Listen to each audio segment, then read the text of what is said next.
Всем привет! С вами Мишка. И как вы знаете, я выживаю в игре под названием iTundred. И сегодня я сделаю такое новое видео. Таких видео будет несколько. Я буду показывать крафты в игре iTundred.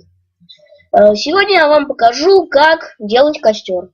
Для этого нам понадобится кирка и топор, дерево и вот такой булыжник. Ну, давайте сначала добудем булыжника. Так, добываем нашей кирочкой.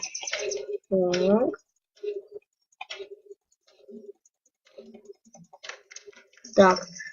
Отсюда выпадают вот такие вот рокс. Это кусочки камня, что ли. Ну, как-то так это называется.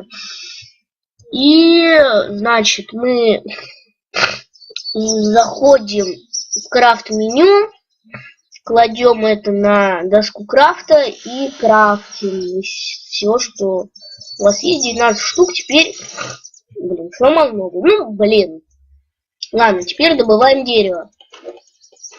Из дерева нам понадобятся только палочки для того, чтобы сделать наш костер. Так, такая палочка. Так. Все, мы набрали палочек. Теперь заходим в крафт-меню. На одну створочку мы кладем палочки. Так, а на другую вот эти вот камушки, которые у нас получились. И мы